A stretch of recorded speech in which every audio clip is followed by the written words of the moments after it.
What's up, guys? And so, Ahsoka episode 3 has officially landed on the Disney Plus, and for me, this is like the shortest episode that we've seen, especially after the first two episodes that were really good, and even with the third episode that was like really good, and it also has an episode good like Star Wars action, and then the end there just leaves you wanting more, and so much more as well. And so that also do for guys in this video is give you guys my review for episode 3 of Ahsoka, go over everything that they might miss and everything that went down, and also my predictions about what's about to go down, especially for the rest of the show as well. And so if you're new here, hey, don't like this, so be sure to subscribe, click the bell, and so I'll be videos. And so let's get into it. And now, what the purpose of this episode is with Sabine, who's now training to be a Jedi by Ahsoka, and now it's especially with her like trying to become a Jedi, and even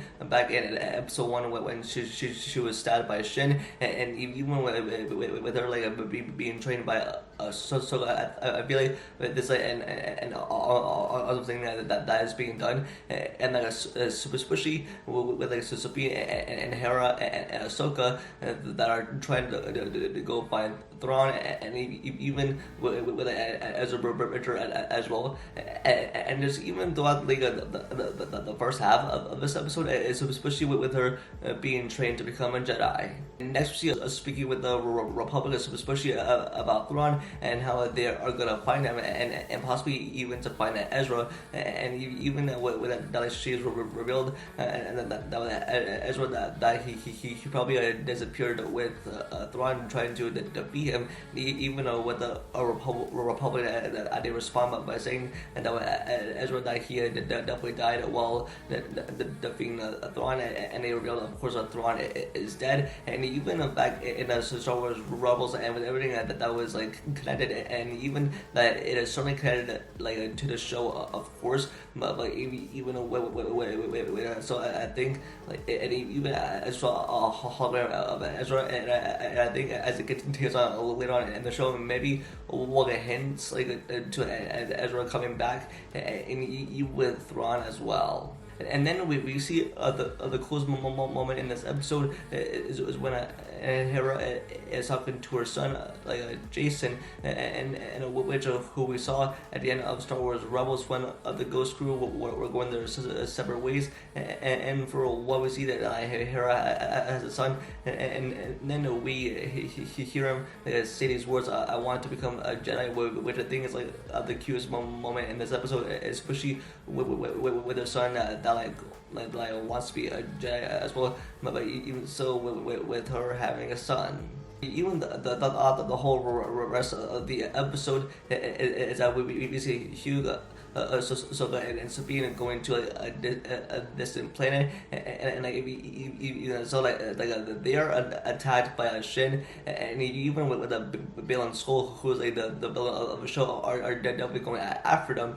and even with like something big and that's about to go down, and like we see this huge space battle, which is kind of like the Clone Wars, and I think this is reminding everyone of like the Clone Wars, and this episode definitely felt like that, of course. And even so, we see this epic space battle going on, especially when it's a hyper ring, and even so that they go through it, but it does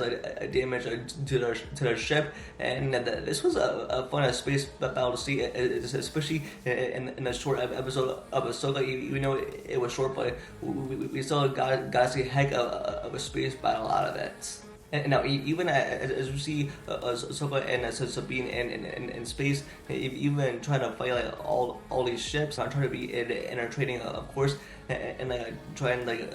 do this on her own. And even as you see Ahsoka in her cool spacesuit, trying to fight them, and even so, this is like very cool to see, and even with them being involved in the space battle. And now, as we see Ahsoka and Sabine trying to get away from them, we see the space wars that we saw at the end of the finale of Star Wars Rebels, when Ezra was trying to defeat Thrawn on his ship, and of course with the whales attacking his fleet, of course killing him, of course, and even with Ezra and his whole plan, what was trying to defeat Thrawn, and even so with these space whales that we got in the Rebel show that now come back in the third episode of the show, which was kind of pretty cool to see. And now with this ending that we see Ahsoka, Sabine, and Hugo take cover in the forest with Shane that's still after them, and then in this last scene right here is that we see a Balan Soul who's about to war, and even with him that as they'll be going after them, and even the stunning big is about to go down, especially with him being the main villain of the show, and I hope we'll guys have to see for what's story, especially for like the rest of the show. And yeah, with my final thoughts on episode 3, I thought this was a good episode, even though it was short, but we still got a ton of old-fashioned Star Wars action, and even with the space whales that we saw in this episode, it's definitely going to lead into a fight Ezra, and Ezra, I think this is going to take one even further, even with every episode that ends on a cliffhanger, they'll be leaving us all wanting more, and so on and so forth. So yeah, I really enjoyed the episode, and I'm really looking forward to the next one as well. And so that is going to be my first video. Let me know your guys' thoughts in the comments below. What your thoughts on episode 3, and give me a rating to 1 out of 10. Give this video a like and subscribe to the notification for future videos, and also follow my socials which are linked down below. And with that, I'll see y'all in the next video. Peace.